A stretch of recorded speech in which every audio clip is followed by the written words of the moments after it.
Hello' everyone, কি খবৰ তোমালোকৰ? আমি ইয়াতে থ্ৰটলিং প্ৰচেছ, কম্প্ৰেছৰ প্ৰচেছ এইখিনি আমি পঢ়িছোঁ হয়নে? তাৰ ৱৰ্কডাউনখিনি ওলালোঁ। এতিয়া তোমালোকে অপেন ছিষ্টেমৰ ৰিভাৰ্চেবল ৱৰ্কটো আগৰবাৰ কি আছিলে? ৰিভাৰ্চেবল আমি ওলাইছিলোঁ হয়নে? স্পেচিফিক এটা ডিভাইচৰ কাৰণে আমি ওলাইছিলোঁ। এইটো এটা ডিভাইচ, এইটো এটা ডিভাইচ, এইটো এটা ডিভাইচৰ কাৰণে ওলাইছিলোঁ। এতিয়া অপেন ছিষ্টেম ৰিভাৰ্চেবল ৱৰ্ক। ৰিভাৰ্চেবল এইটো কিন্তু জেনেৰেলাইজ ফৰ্ম নহয়, কোনো পাৰ্টিকুলাৰ ডিভাইচৰ কাৰণে নহয়, আৰু এইটো ৰিভাৰ্চেবল হয়। আমি দুটা পাইছোঁ নহয়, অপেন চেনেলটো ৰিভাৰ্চেবল হ'ব পাৰে, ইৰিভাৰ্চেবল হ'ব পাৰে। তো আগৰখিনি ইৰিভাৰ্চেবল, এতিয়া এইটো হৈ গ'ল reversible. Other equation derive from this equation is also' valid for. যিমানখিনি ইকুৱেশ্যন আমি এই জেনেৰেলাইজ ইকুৱেশ্যনটোৰ পৰা আমি ডিৰাইভ কৰিম, সেইবোৰ চব মানে ৰিভাৰ্চেবলৰ কাৰণে ভেলিড হ'ব। তো এই ফৰ্মুলাটো কি? W=-VdP। আগতে ক্ল'জ ছিষ্টেমত আমি কি পাইছিলোঁ? PdV পাইছিলোঁ। এবাৰ অপেন ছিষ্টেমত -1 to 2 VdP হ'ব। তো এইটো কাৰ কাৰণে ভেলিড হ'ব? অপেন ছিষ্টেম, ষ্টেডি ফ্ল', ৰিভাৰ্চেবল প্ৰচেছ আৰু কাইনেটিক আৰু পটেঞ্চিয়েল এনাৰ্জি আমি কি কৰিছোঁ? নেগলেক্ট কৰিছোঁ। এতিয়া তোমালোকে এইটো চোৱা, VdP গ্ৰাফটো কেনেকুৱা হ'ব? এনেকুৱা হ'ব। এৰিয়া আণ্ডাৰ তোমাৰ পি এক্সিছ, যোনটো Y এক্সিছ আছে তাতে আমি এৰিয়াটো ল'ম। তো area under the strip is equal to VdP হ'ব। তো total area is equal to 1 to 2 VdP।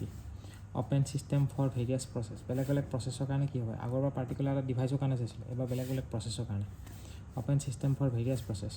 Constant pressure প্ৰচেছৰ ক্ষেত্ৰত যদি ডিপিটো কি হ'ব? চেঞ্জ ইন প্ৰেছাৰটো 0 হৈ যাব। ডিফাৰেঞ্চিয়েট কৰিলে প্ৰেছাৰটো যদি কনষ্টেণ্ট থাকে, আমি যদি প্ৰেছাৰটো ডিফাৰেঞ্চিয়েট কৰি 0 হৈ যাব, তো ultimately work done for open ছিষ্টেমটো 0 হৈ যাব। কনষ্টেণ্ট প্ৰেছাৰ প্ৰচেছ কি থাকে?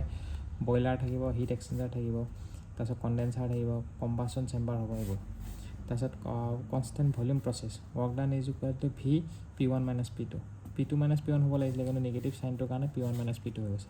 তো কনষ্টেণ্ট ভলিউম প্ৰচেছটো হ'ব পাম্প, লিকুইডছ আৰ ইনকম্প্ৰেছিবল, সেইকাৰণে। নেক্সট আইচ'থাৰ্মেল প্ৰচেছটো কি হ'ব? W1 to 2 is equal P1 V1 ln V2/V1। আৰু এই ফৰ্মুলাটো কাৰ লগত ইকুৱেল? ক্ল'জ ছিষ্টেমৰ লগতো ইকুৱেল। ক্ল'জ ছিষ্টেমতো আমি ৱৰ্ক ডাউনটো সেইটোৱে পাইছিলোঁ, P1 V1 - ln V2/V1। আৰু লগতে এই যোনটো হিট ট্ৰেন্সফাৰ আছিলে, সেইটো ফৰ্মুলাটো একেই পাইছিলোঁ। Heat is equal to P1 V1 ln V2/V1 এইটো। তো আইচ'থাৰ্মেলৰ কাৰণে অপেন ছিষ্টেম, ক্ল'জ ছিষ্টেম দুটাৰ কাৰণে চবৰ কাৰণে ইকুৱেল, হিটৰ কাৰণে ইকুৱেল। নেক্সট এডিয়াবেটিক প্ৰচেছৰ কাৰণে অপেন চেনেলৰ কাৰণে gamma -1 P1 V1 - P2 V2 সেইটো। আৰু পলিট্ৰপিক প্ৰচেছৰ কাৰণে N work done is equal N / N-1 P1 V1 - P2 V2। Adiabatic process যেনেকৈ তোমাৰ টাৰবাইন হৈ গ'ল, কম্প্ৰেছৰ হৈ গ'ল, এইবোৰ যোনবোৰ পঢ়িছিলোঁ আমি এডিয়াবেটিক প্ৰচেছ। টাৰবাইন, কম্প্ৰেছৰ এইবোৰত কি আছিলে? এডিয়াবেটিক আছিলে হয়নে? এইবোৰ এডিয়াবেটিক হয়, এইবোৰ এডিয়াবেটিক।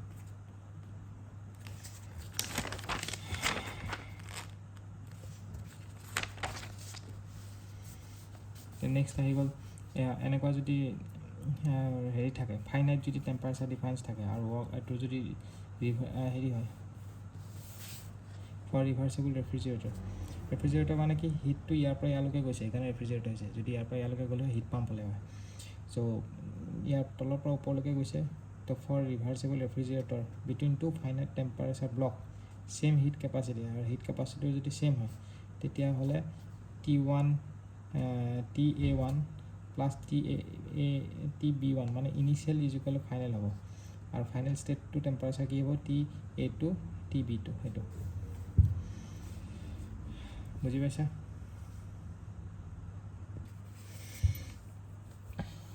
তাৰপিছত আহিব এইটো যোনখিনি আমি পঢ়িলোঁ হয়নে, পলিট্ৰপিক প্ৰচেছলৈকে। তাৰপিছত নেক্সট আহিব ফৰ চাম, ইয়াতে কিছুমান ইম্পৰ্টেণ্ট পইণ্ট চাই লোৱা।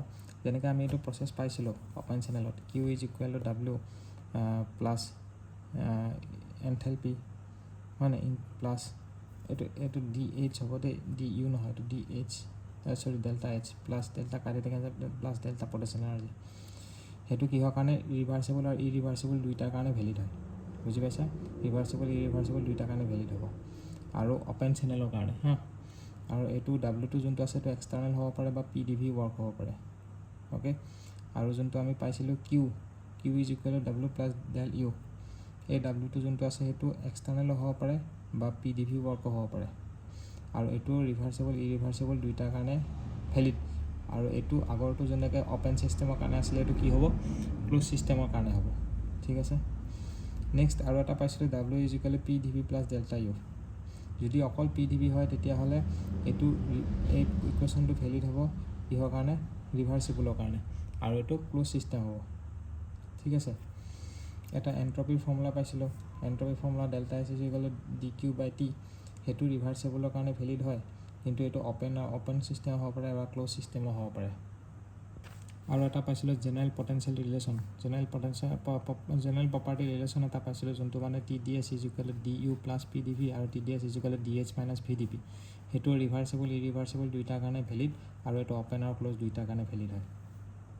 আৰু লাষ্ট এটা ইকুৱেশ্যন আছে W is equal two minus V D P সেইটো ইকুৱেশ্যন কাৰ কাৰণে ভেলিড হয় এইটো ইকুৱেশ্যন অপেন ছিষ্টেমৰ কাৰণে হ'ব ক্লোজ ছিষ্টেমৰ কাৰণে নহয় অপেনৰ কাৰণে হ'ব ষ্টেডি হ'ব আৰু এইটো ৰিভাৰ্চিবল হ'ব ইৰিভাৰ্চিবল নহয় আৰু কাইনেটিক আৰু পটেঞ্চিয়েল এনাৰ্জি ইয়াতে নেগলেক্ট কৰিছোঁ আৰু ইয়াৰ পৰা যোনখিনি ফৰ্মুলা আমি ডিৰাইভ কৰি ওলালোঁ এইখিনি এই গোটেইখিনি মানে ৰিভাৰ্চিবলৰ কাৰণে ভেলিড হয় এতিয়া তোমালোকে চোৱা এইটো কুৱেশ্যন বহুত কমন হয় সেইকাৰণে এইটো ডাইৰেক্ট শ্বৰ্টকাট মই তোমালোকক দেখাই দিছোঁ এনেকুৱা ধৰণৰ কুৱেশ্যন সোধে যে কি প্ৰথম টেংকটো মানে খালী থাকে হা এই টেংকটো খালী থাকিব এই ৰিজিড ইনচুলেটেড টেংক ইজ ইনিচিয়েলি ইভাকুৱেটেড মানে কি এই টেংকটো প্ৰথম খালী থাকে আৰু এইটো গেটত সুধিছিলে এই কুৱেশ্যনটো আৰু বেলেগ জেগাতো সোধে এইটো বহুত কমন কুৱেশ্যন হয় টেংকটো খালী থাকে আৰু ইফালেদি ইয়াতে এটা ভাল্ভ থাকিব হা আৰু ইফালেদি এয়াৰ ছাপ্লাই কৰিব তো ইনিচিয়েলি যদি টেম্পাৰেচাৰটো T1 হয় টেংকটো যদি T1 হয় যেতিয়া আমি ভাল্ভটো খুলি দিম আৰু এয়াৰ ছাপ্লাইটো অন কৰি দিম তেতিয়া টেম্পাৰেচাৰটো কিমান হ'ব তো টেম্পাৰেচাৰটো হ'ব T2 is equal to gamma T1 হ'ব গামা মানে কি সেই যে আমি পঢ়িছিলোঁ এডিয়াবেটিক ইণ্ডেক্সটো গামা ভেলুটো এডিয়াবেটিক ইণ্ডেক্স নহয় এইটো গামা ইজ ইকুৱেল টু কি হয় ratio' of CP divide by CV ratio' নহয় জানো যোনটো মানে আমি এই গামাটো এডিয়াবেটিক ইণ্ডেক্স পাইছিলোঁ না সেইটো মানে বুজি পাইছা তো গামাৰ এডিয়াবেটিক যোনটো ইণ্ডেক্স আছিলে এইটো গামা তো T2 is equal to gamma T1 হ'ব মানে T1 মানে ইনিচিয়েল টেম্পাৰেচাৰ এইটো মনত ৰাখিলে হ'ল T2 final temperature of tank is equal to gamma times T1 okay ইয়াতে এই এনচাৰটো গ্ৰেটাৰ দেন 350 কিয় লিখা হৈছে কাৰণ ইনিচিয়েল টেম্পাৰেচাৰটো 350 আছিলে কুৱেশ্যনত তো গামাৰ লগত মাল্টিপ্লাই কৰি দিয়াৰ লগে লগে গ্ৰেটাৰ দেন 350 হ'ব তেনেকুৱা এতিয়া আমি ছেকেণ্ড ল অফ থাৰ্মোডাইনামিক্সটো পঢ়িম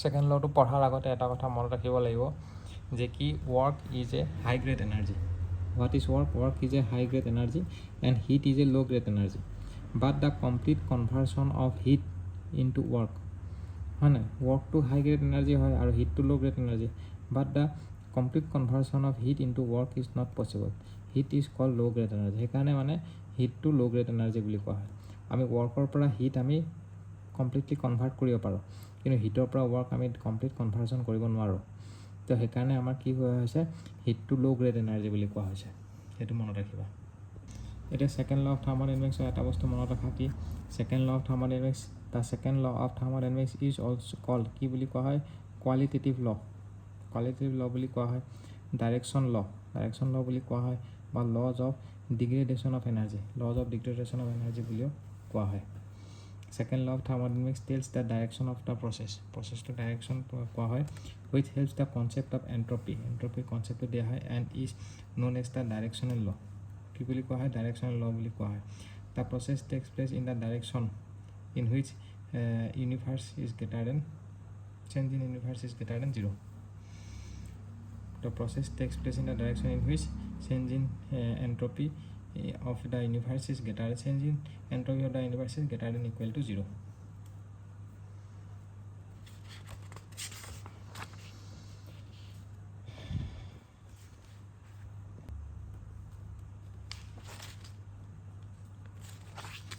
এতিয়া